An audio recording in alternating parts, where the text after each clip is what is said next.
बड़ी खबर, राम मंदिर के चंदा चोरी मामले में आरोपियों को न्यायिक हिरासत में भेज दिया गया है। कोर्ट ने सभी आरोपियों को न्यायिक हिरासत में भेजा है।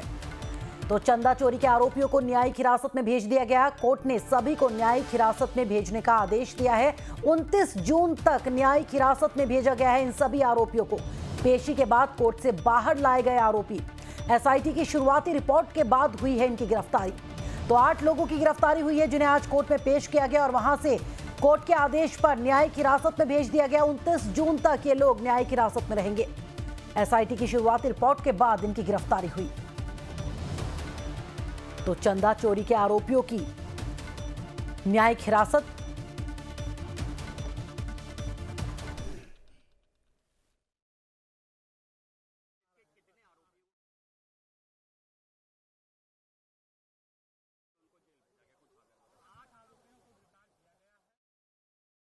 नाम उनके हैं अविनाश शुक्ला, अनुकल्प मिश्रा, लवकुश मिश्रा, मनीष कुमार यादव, कवड़ेश पांडे, रमाशंकर मिश्रा, सुभाष श्रीवास्तव, रमाशंकर उर्फ टिन्नू, इतने लोग जो है गिरफ्तार करके उनका जो है रिमांड लिया गया है। कितने दिन की? ये 29 तक लिया गया है, मंडे तक के लिए लिया गया है। मंडे को क्या फिर पेश करेंगे? हाँ, मंडे को जो है विशेष जो भ्रष्टाचार स्पेशल कोर्ट है उस कोर्ट में पेश किया जाएगा। क्या बरामदगी पुलिस ने दिखाई? अभी पैसे की बरामदगी हुई है 79,85,493 रुपए बरामद हुए हैं। 89 लाख? हाँ, नहीं 79। एंटी करप्शन की इसमें जो धारा लगाई गई, हाँ, उसकी वो 13(2), क्योंकि ये सब लोक सेवक हैं। लोक सेवक के नाते इनके द्वारा जो मतलब भ्रष्टाचार किया गया है, गमन किया गया है, तो लोक सेवक की जो धाराएं होती हैं 409 भी लगती है, पुरानी जो आईपीसी थी, और 13(2) भ्रष्टाचार निवारण अधिनियम की धाराएं भी लगी हुई है। जो आरोपी गिरफ्तार हुए इसमें कोई लोक सेवक भी है? हाँ, जी, हाँ, लोक सेवक हैं। या बैंक से आउटसोर्सिंग कर्मचारी? नहीं, बैंक के कर्मी हैं, वो वेतन जो है सरकार से लेते हैं। बैंक कर्मी जो है इसमें अब ये सब। राजीव ओझा मेरे सहयोगी जानकारी के साथ फोन लाइन पर मौजूद है। राजीव, चंदा चोरी के आरोपियों को न्यायिक हिरासत में भेज दिया गया है 29 जून तक के लिए, और क्या ताजा जानकारी इस मामले में? जी देखिए, पुलिस को रिमांड मिल गई है, इसे कस्टडी रिमांड कहते हैं पुलिस को। अब सोमवार तक पुलिस इनसे पूछताछ कर सकेगी। अब सोमवार को पुलिस को इन्हें फिर से कोर्ट में पेश करना होगा।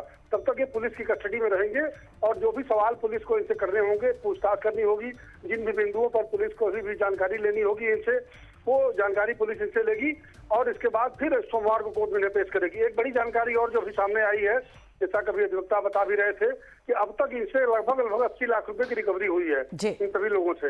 यानी जो पहले से कार्रवाई चल रही थी, जिसका अंदेशा पहले से था कि एक बार शुरुआत में भी लोगों को हिरासत में लिया गया था और कुछ रिकवरी की गई थी, वो सारी रिकवरी पुलिस ने अब जाकर के दिखाई है। यानी जब गिरफ्तारी इनकी हुई है तो उसके बाद से जाकर के उनके ठिकानों से जो भी बरामदगी हुई थी, उस रकम की बरामदगी पुलिस ने दिखाई है। लगभग 80 लाख रुपए इनसे बरामद हुए हैं। अब पूरा स्रोत पूछा जाएगा इनसे, आगे जो पूछताछ होगी पुलिस की, उसमें पता चलेगा कि ये और कौन कौन लोग इनके सहयोगी थे जो इनका सहयोग कर रहे थे, और आगे क्या इनकी योजना थी, अगर खुलासा नहीं होता तो और क्या करने वाले थे, और बाकी और भी जो तथ्य प्रकाश में आए हैं उस सब के बारे में पुलिस इसकी जानकारी लेगी। जी चलिए, शुक्रिया राजीव जानकारी देने के लिए। तो करीब 79,93,000 रुपए इनके पास से बरामद किए गए हैं और अब आगे पूछताछ इनसे की जाएगी। अब सोमवार को एक बार फिर से कोर्ट में पेशी होगी, तब तक इनसे पूछताछ की जाएगी इस पूरे मामले को लेकर। इधर राम मंदिर में दान चोरी के आरोपी रामशंकर यादव उर्फ टिन्नू यादव के आवास पर हमारे संवाददाता धीरज त्रिपाठी पहुंचे। परिवार का पक्ष जानने की कोशिश की, लेकिन घर से बाहर कोई नहीं निकला। एसआईटी की जांच पड़ताल के दौरान ये बात सामने आई है कि मंदिर में दान पात्रों से नोटों की गिनती की पूरी निगरानी टिन्नू यादव करते थे और उनके इशारे पर ही अन्य कर्मचारी काम करते थे। टिन्नू के आवास से भी कुछ आभूषण बरामद हुए हैं। बाकी लोगों के यहाँ से कैश बरामद हुआ था। ये बात भी सामने आई है कि वहां पर कुछ हिडन कैमरे भी लगवाए गए थे, जिससे गड़बड़ी बड़े स्तर पर हो रही है, पता चला। देखिए रिपोर्ट। अयोध्या में राम मंदिर दान चोरी मामले में एसआईटी की प्रारंभिक रिपोर्ट के बाद राम जन्मभूमि तीर्थ क्षेत्र ट्रस्ट के सदस्य कृष्ण मोहन की एफआईआर के बाद पुलिस ने सभी 8 आरोपियों को गिरफ्तार कर लिया है। उनके जो मेडिकल और कोर्ट में पेश किए जाने की प्रक्रिया है वो पूरी हो रही। हम इस वक्त लाइव टाइम्स की टीम ग्राउंड जीरो पर रामशंकर यादव उर्फ टिन्नू, जो चंपत राय के करीबी बताए जाते हैं, उनके आवास पर हैं। यहाँ अयोध्या का स्वर्ग द्वार कॉलोनी आप देख सकते हैं। ये टिन्नू यादव का जो उनका पैतृक आवास है ये है। और जो एसआईटी की प्रारंभिक जांच के आधार पर बात निकलकर सामने आई कि सबसे महत्वपूर्ण भूमिका जो वहाँ के दान पात्र थे, गणना में जिस प्रकार से हेराफेरी की गई और वो तमाम जो रकम इधर उधर हुई, उसमें इनकी भूमिका सबसे महत्वपूर्ण बताई जाती है। टिन्नू